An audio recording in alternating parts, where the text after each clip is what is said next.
Well, thank you very much, Andy, for that introduction. I hope we get to know each other better and better as time goes on. It's good to be back at Phillips Street this morning. We arrived yesterday, and the Diggses took me out last night for a good meal and put me up in a nice hotel. So I feel good this morning. Beautiful, bright, sunshiny morning out there, a little on the cool and crisp side, but a wonderful day to serve the Lord and be a part of His family. And I want to thank you for your encouragement for our work in India. Each time that I've come back to Phillips Street and talked with you, everyone's been so encouraging of our work. And I ask you please to continue to pray for us and pray for the work. We have to kind of work through a keyhole to do the work in India. They won't allow us to live in the country all the time. You have to go in, work intensely on a tourist visa. And of course, they're glad if you spend all the money you can as a tourist. So we go in on a tourist visa. We spend a lot of time traveling and speaking. I'll speak 4 and 5 times a day, almost every day when I'm in India. We travel to city after city, as I'll show you in the slides this morning. And the Indian brethren are there before we get there. They're out working every day. When we call on them, we've got over 15,000 Indian preachers, self-supporting Indian preachers, that we can call on to to leave their day job, work with us for several days in preparation, and then for the campaign itself, and then in follow-up. And these people, everybody wants to come and hear an American speak, so we use that. The Indian brethren announce, hey, there's going to be an American here to speak tomorrow night. Don't you want to come and hear him? So then that night I show up, I speak for about 15, 20 minutes with a translator. I go over the first principles of the Bible and being saved, and then I turn it over to the local preacher. The local preacher then preached 30 minutes, 45 minutes, an hour, whatever. I'm somewhere else. I'm already in the car headed to the next place. So we have classes in the daytime, 2 hours in the morning, 2 hours in the afternoon. We invite denominational preachers to come and hear the truth. And then in the evenings, we have gospel meetings, 2, 3, or 4 gospel meetings in the evening, like one at 7, one at 8, one at 9, and one at 10. Get back to the hotel about midnight.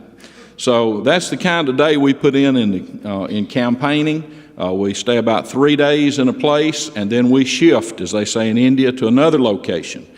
Maybe 45 minutes or an hour's drive from the last one. We run a 3-day campaign there, then we shift to another location. So about every 3 days, we'll be in a different location preaching and teaching. Well, we're trying to follow the example of the Apostle Paul and the early apostles. We find a record in the book of Acts of how Paul did it. In Acts 17, Luke records, now when they had passed through Amphipolis and Apollonia, they came to Thessalonica, where there was a synagogue of the Jews. Then Paul, as his custom was, went into them, and for 3 Sabbaths reasoned with them from the Scriptures, explaining and demonstrating that the Christ had to suffer and rise again from the dead, saying, this Jesus, whom I preach to you, is the Christ. Now, who did Paul go to first? He went to the Jewish people who already knew about the true and living God and the Scriptures and prophecies of the Old Testament. And so he went to them first after he had sufficiently taught them and converted some of them and made evangelists out of them, hopefully. Then he would go to the Gentiles and reach out to them with the gospel of Christ. And that was Paul's pattern. And that's our pattern in mission work. We go to the people that are most likely to be interested first, that is to denominational people in India. And then we also send out converted Indian people to teach the Hindus who worship idols. And through the people we train, we're able to reach the people that are worshiping idols. Now, I don't teach very many Hindu people. The government would arrest me and put me under the jail if they caught me teaching a Hindu, because it's a Hindu government. But if I teach a denominational person, convert him to Christ, send him out to preach and teach, guess who he goes to? He goes to the Hindus, and he can legally teach them and reach them. And that's how we're spreading the gospel so quickly in India. When we reach one denominational preacher, he will teach his family, convert them, baptize them into Christ. Then he'll go to his 2 or 3 churches that he works with. He'll convert 80% of the members of his churches and baptize them into Christ, sometimes 100%, and change that denominational church into the Lord's church. And then they'll be teaching their neighbors, their friends, and their relatives immediately. So that's the pattern that we follow based on the pattern of the New Testament. Now, as far as Americans on our team, there are 8 of us. Brother Ron Clayton and his wife Karen, originally from Texas. They have a house in Hamilton, Alabama. He's more or less the leader and head of the team. Working with him is Jairus and Juanita Bullard. Juanita's just been diagnosed with lung cancer, so please pray for her. They've been working in India for 30 years, so they're very valuable to the cause. Ron and Karen's son Kyle is married to an Indian lady. They have 3 beautiful children, live in Hyderabad 8 months out of the year. He has a special visa where he can be there longer than any of the rest of us. Robert Hall lives at Athens, Alabama. I live at Fayetteville, Tennessee now. And Jerry Edwards lives up in Kentucky, at Elkton, Kentucky. And these are the Americans on our team. But remember, we have over 15,000 self-supporting Indian preachers, plus we support about 100 workers that help us with the work in India, either managing children's homes or schools of preaching, or being drivers for us or translators for us. Most of them have churches they work with, but they also work with us as their secular job in addition to the work they do with the churches. So we're blessed to have a big team in India, one of the largest teams. Now, in Churches of Christ have over 20 mission teams working in India alone. That's not counting the rest of the world. That's just in India. And tremendous harvest is going on in India. Great restoration movement going on in India, turning people from denominationalism to the truth of the Lord's church. Now, let me give you an overview quickly of India. Most of us haven't talked much about it since we were in junior high school when we studied geography. But India is halfway around the world from us, 11 and a half hours difference. If you make a phone call, if it's daytime over here, it's nighttime over there. So you've got to keep that in mind. But the nation of India is 1/3 the geographic size of the United States. But they have 4 times the number of people that we have. 1.2 billion people crowded into 1/3 the geographic area of the United States. 76,000 babies are born every day in India. Over 30,000 people die every day in India. Many of them have never once heard the name of Jesus Christ. They've never seen a Bible. They've never seen a building that says Church of Christ meets here. They've never met a Christian, most of them. They live and die without ever hearing about Jesus Christ. India is the world's largest democracy. They elect their leaders, and that's how we're able to get into the country. The government is favorable to let us come in and just look the other way while we preach and teach. If they wanted to, they could shut us down any minute. But because they're a democracy, we do have privileges. Now, most of the people in India, 65% or more, are worshipers of idols, just like people in the Old Testament and New Testament that weren't followers of God. They are followers of idols. And this is a beautiful temple of Shiva. You notice the figure at the top. That shows their devotion to their idol god. And the temple down at the bottom, see all the people coming and going from that temple. They don't have a once-a-week gathering like we do in the Lord's church. They go to the temple any hour of the day or night that the temple is open, different days of the week, and do puja. That is, they worship their idol gods. Now, about 15% of the people in India are Muslim, and the government says 2% are some kind of Christian. That includes everybody that calls themselves a Christian. We say that it's closer to 8%, maybe as high as 10%, that are affiliated in some way with Christianity. Now, we know that we have probably as many churches of Christ in India as we have in the United States, because we have little house churches scattered all over India. They don't have their own buildings and their own full-time preacher and everything like we're used to here. But as far as numbers, we have a tremendous number of little house churches that meet every Lord's Day, and the preachers will preach for 2 or 3 or more different congregations every Sunday in little house churches. But we know there are over 1.6 million New Testament Christians in India today, over 65,000 churches of Christ in India, and over 15,000, some people say as high as 30,000 gospel preachers in India today. Well, India is a very poverty-stricken nation. They do the best they can with what they have, and you learn at an early age to do the best you can. How'd you like to be the little boy on the end of this motorcycle holding on to the man's shirt? But that's just the way it is. In India, and used to be here, you just did the best you could with what you had. And India is coming out of the dark ages, and they're getting better. Every time I go, I see more cars, people with nicer clothes, and more electronics, and so they're coming out of it. Well, let me quickly tell you about a couple of our campaigns. The first one this year was March the 8th through April the 19th. We flew into Bangalore. Now, you might be familiar with with Hyderabad and Andhra Pradesh state. If somebody just says they do mission work in India, most of them are somewhere in Andhra Pradesh state. A few work in Tamil Nadu, a few work up in northern India, but most of them are in the Andhra Pradesh area. Freed Hardeman has an affiliation with a preacher school at Kakinada here in Andhra Pradesh, and there's several schools of preaching, children's homes, and that kind of thing in Andhra Pradesh. We have tremendous number of our preachers are located in Andhra Pradesh, but they're having a political problem right now. They're wanting to saw this country, this state, in half. And so they're having demonstrations and strikes, and so instead we decided to go down to Bangalore, down in the southern part of India where everything's peaceful and nice. So we landed in Bangalore, and we met at the airport by Brother V.G. Raj and Brother Japheth Gideon. Gideon is married to Glory, who's our office manager there. They have a beautiful little boy named Alan. Gideon is self-supported, and V.G. Raj is one of our supported preachers. He's a translator and can translate into several languages. He travels with us a lot doing translation. Now, we, after a few days in Bangalore, getting our dollars changed into rupees and getting everything ready, then we headed out on the campaign for Mandya and to other places further south.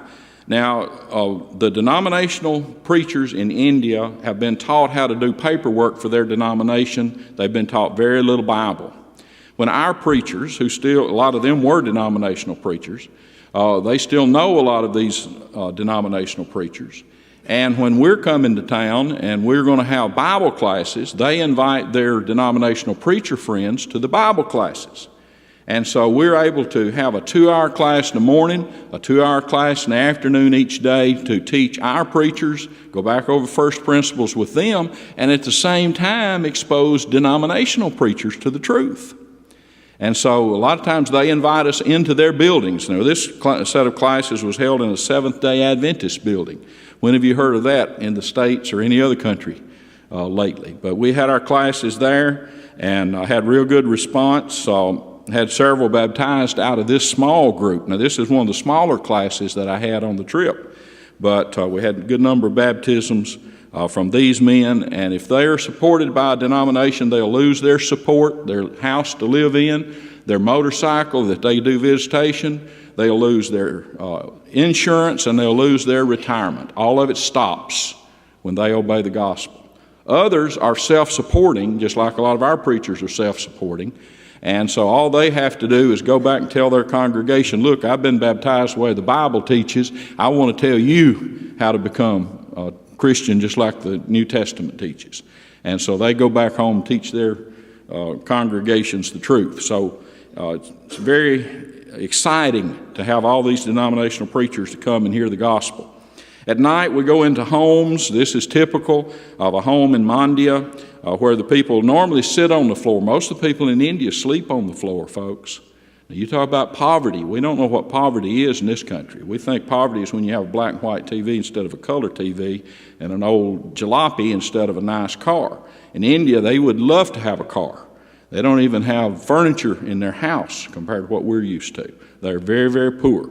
But we go into the home and preach the gospel and then turn it over to the local preacher, and he preaches and then asks them, if you're ready to be baptized, raise your hand.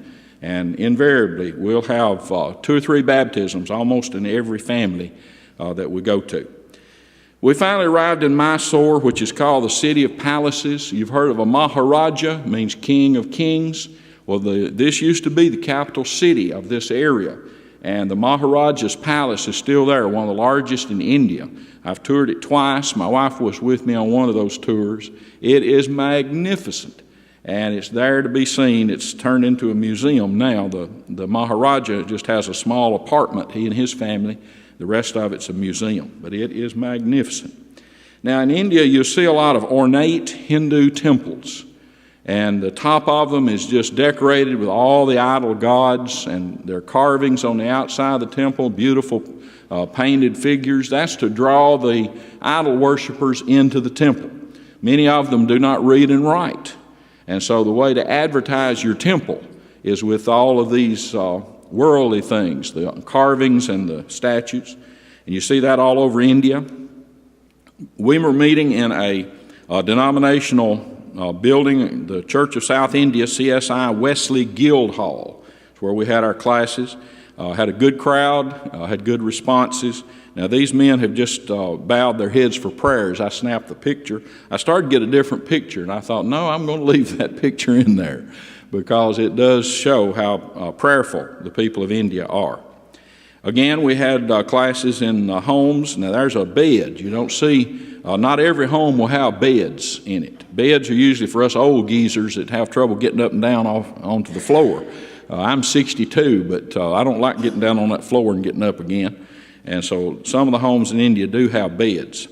Well, we worked out of Mysore in several directions, went to Kollegal and Shamrajnagar down little narrow 2-lane roads. We'd go 2 days at a time to each city, have Bible classes in the morning for denominational preachers, again 2 hours in the afternoon for denominational preachers, and then 2, 3, or 4 gospel meetings at night. Then it was time for us to head down into Tamil Nadu state, the state south of Karnataka state. And they told me, said, now have your camera ready because you're likely to see herds of wild elephants along the road, and you might see all kinds of different wildlife. Well, I saw some monkeys and a few other things, and that's about it. But all along the road were these signs about elephants. And somebody said, well, you might better be glad you didn't see any elephants. Because if they block the road, you can blow your horn on a car all you want to, and that elephant's not going to move. And in fact, if you get out of the car and start shooing that elephant, he's just liable to come towards you rather than go away from you. So they said, maybe it's a good thing you didn't see any elephants. Well, we arrived at our hotel in Coimbatore. We're met there by Brother M.P. Swami and Brother K. Ravi, local men that are familiar with the local churches in that area and good translators. Brother V.G. Raj accompanied us, and P.J. Joseph went as a kind of a coordinator and take care of us, make sure everything goes well on the campaign. We met while we were there in Coimbatore in the YMCA building. Now, we had to find a neutral spot to meet in because if we meet in an area that's predominantly Hindu, then the denominational preachers will not come, and it's really dangerous. So we let somebody help us find a location that is neutral where these preachers will come and where it's a good place to meet. Well, it turned out to be this old YMCA building, and inside we had chairs. Now, you see these plastic chairs, we think of them as lawn chairs that you bring out when you have extra company. In India, these are the standard seating in a lot of auditoriums. And so, and you can rent these chairs if there are not already chairs there. It's hard to ask somebody to sit 2 hours on the floor. And so we usually, if there are not already chairs there, we rent chairs so that the men can sit up and be more comfortable. But we had real good response there. Now, if you'll look on the tabletop, you'll see the charts that we give out. We have these translated into the local languages, Kannada language in Karnataka state, Tamil language in Tamil Nadu state, and then we Xerox copies of them and give them out to the preachers, and they in turn Xerox copies of them and give them to their friends, neighbors, and their churches. So these are the Journey to Eternity charts that are used in personal work here in America, but they're translated into the languages of the people of India. We went from Cremator to Tirupur and Erode and then up to Salem. And I didn't know what to expect when we got to Salem. They said, we're going to Salem. I said, well, what kind of name is that? That sounds, that doesn't sound like an Indian name. Cremator, yeah, that's Indian. What's Salem mean?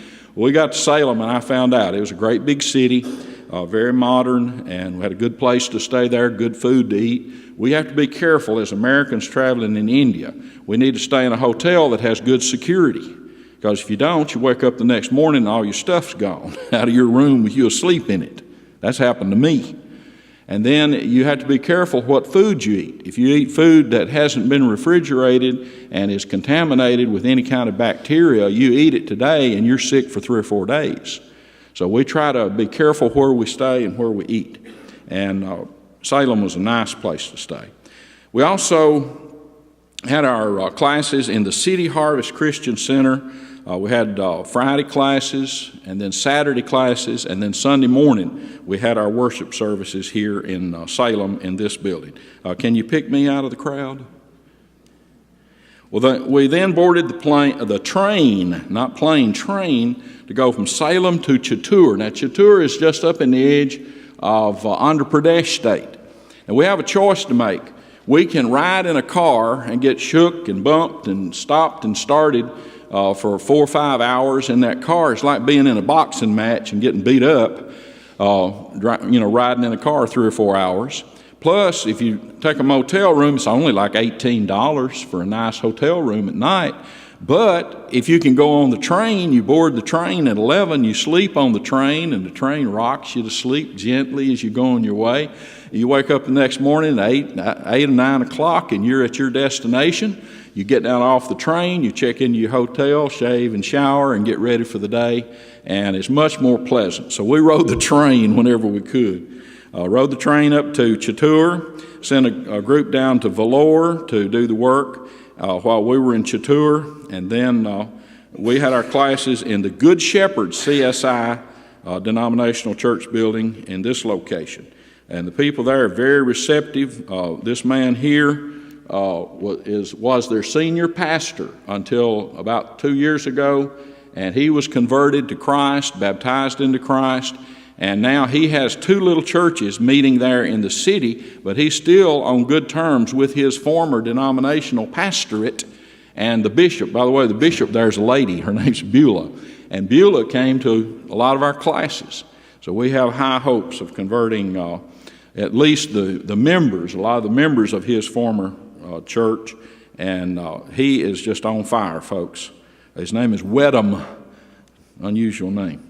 Well, after our work in Chittoor, then we boarded the train, went back to Bangalore, packed up, and headed back home for the States. Now, I spent more time here in the United States reporting to churches, raising funds. We spend a ton of money every day if we're not even in campaigns, because we have children's homes, we have preacher training schools going on, and we have work going on all over India, people traveling to distant cities to do mission work, Indian missionaries. And so we have a lot going on anyway. In a campaign, we'll spend over $100 a day just on the routine expenses of that campaign work that day. So when I'm here, I'm raising funds. My wife said I quit preaching, became a beggar. And I kind of have to be that way. Any missionary that I know of has to go out and raise funds and report to the churches that help support him. And so we do that a lot of the time. And when we're in India, folks, on these campaigns, it's not unusual to have 2,000 baptisms, and for 50 of those to be denominational preachers. A lot of times we'll start 75 to 100 new house churches in a campaign. And so that's pretty exciting, but it's very intense while you're there. Well, the second campaign was July 7th through August 11th. We again went to Bangalore. We have an office there and a place to stay there, and a lot of our preachers come and go from there. We started out from Bangalore and we went north into Andhra Pradesh state. Now, we went out into the rural areas. Nandyal is one of our hot spots right now. We have a tremendous amount of work going on in Nandyal. So we worked there for several days with our preachers. Then we went up to Kurnool. Brother B. Isaac Prabhakar is there at Kurnool and many others. Dr. Rajaya there is a medical doctor and a gospel preacher. He's treated me for dysentery before. And great man. Wonderful people to work with. On the far left is Brother S. Prem Kumar. He's one of our full-time supported preachers for $50 a month. That's his salary. We're able to support him to work in the Lord's business full-time, day in, day out. And he does a tremendous job, baptizes a lot of people, starts a lot of churches, works with them so that they know how to conduct their worship, and helps develop preachers. He's mentoring 4 or 5 preachers all the time, just like a little preacher training school. Like a doctor going through the hospital and the nurses, the interns follow him around. Well, he's got interns everywhere he goes.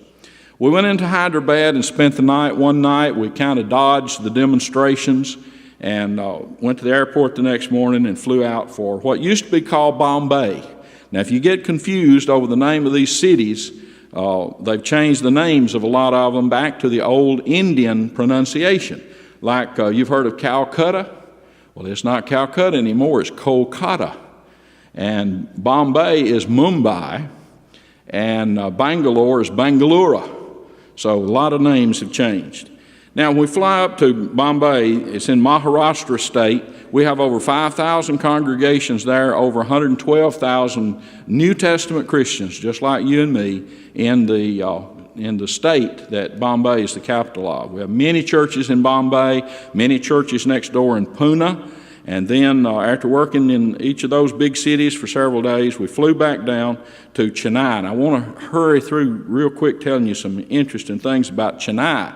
Now, it used to be called Madras, and I had been hearing about it for many years and wanting to go there to visit some friends. Dennis Johnson and his wife Beth have been missionaries there for many years. They have a preacher training school there. It turns out tremendous teachers and preachers. So we got to Chennai, and Chennai is called the Detroit of India. If you've heard of Mahindra tractors, the most widely sold tractors in the world, they're made right here in Chennai, India. And many other car manufacturers have plants there. Ford, Hyundai, Nissan, Mitsubishi, Renault all have factories there. So it's a very prosperous city, big city, one of the biggest ports in Asia, and tremendous place for our brothers and sisters to be working. Now, another thing it's known for, it's said to be the place where the Apostle Thomas was martyred and buried. And so he arrived in India about AD 52, and they say he was murdered there on top of this mountain about AD 72. And there's a church built on top of that mountain, of course, a Catholic, Latin Rite Catholic church. And inside it is a spot where they say is the very spot where the Apostle Thomas, one of the original apostles, was killed. Then they rebuilt the church many times over the years. But his body was carried then down the mountain, and he was buried nearer to the city, and they built a Gothic cathedral over the place where Thomas is said to have been buried. There's a passageway under the cathedral that leads to the glass case with a figure of Thomas inside it and a spear. They say when Thomas was praying that the hit squad, the Hindus that came to kill him, caught him from behind, stabbed him through several times with a spear and killed him. So the spear is included there in the box. And his bones in the meantime have been removed and carried to Italy and reburied there. But it's very interesting to stand in a spot where they say the Apostle Thomas was killed. Well, we left there, worked in Vellore and Kadpati, and then worked with some of the existing churches. Now, about 30 years ago, many churches were started there. Over the years, they've grown, merged, and built their own buildings. We went then back to Bangalore, up to Shimoga and Bhadravati. We worked same program in those places. Brother R.S. Rao and I are in contact by email quite a bit. Brother Ralph says there's an open door to India that no man can shut. I wonder where he got those words. Then Brother M.P. Swami has a congregation there, several congregations there, and he invited us to work with him. We converted this man who was a denominational pastor at the time we first met him. While we were there, he was converted to Christ, took us to all of his churches to preach, took us into the homes of several of his relatives to preach the gospel of Christ. And folks, that's what it's all about. Well, we finally got back to Bangalore, packed up, and headed for home again. The second campaign involved 4 different states. But these preachers are available on campaigns. All we have to do is let them know that we need them to come and help us do personal work and visitation in a campaign. And a lot of them have bicycles. They can ride their bicycle to where we're going to be working, use it for transportation as they go out to the different villages and carry the gospel to people that have never heard of Jesus Christ before. Now, I want to tell you about this man. On a campaign a few years ago, Brother Steve Snyder, who's a preacher and elder at Barrackville, West Virginia, was preaching in a campaign, and this man raised his right hand saying he wanted to be baptized, but with his left hand he's mopping tears and sobbing out loud. So Brother Steve sent the translator back and said, "Find out what's wrong with that man." Well, this translator came back and he said, "Brother, he is so thankful that he gets to be baptized tonight so that his sins can be forgiven. But he says his wife died 2 weeks ago, and she never heard about Jesus Christ. That's why he's crying." Folks, that gives you a snapshot of India. We've got people that are just glad to hear the gospel. Some of them obey it the first time they hear it. Some of them it takes 6 weeks to 6 months for them to obey the gospel. But a lot of them will obey it the first time they hear it. But the problem is they haven't heard it yet in so many places. So please pray that our work will continue to spread the gospel in India. We're just now touching the hem of the garment of reaching the population of India. So please pray for us that this work will have the intended result, and that those who are obeying the gospel remain faithful to Christ.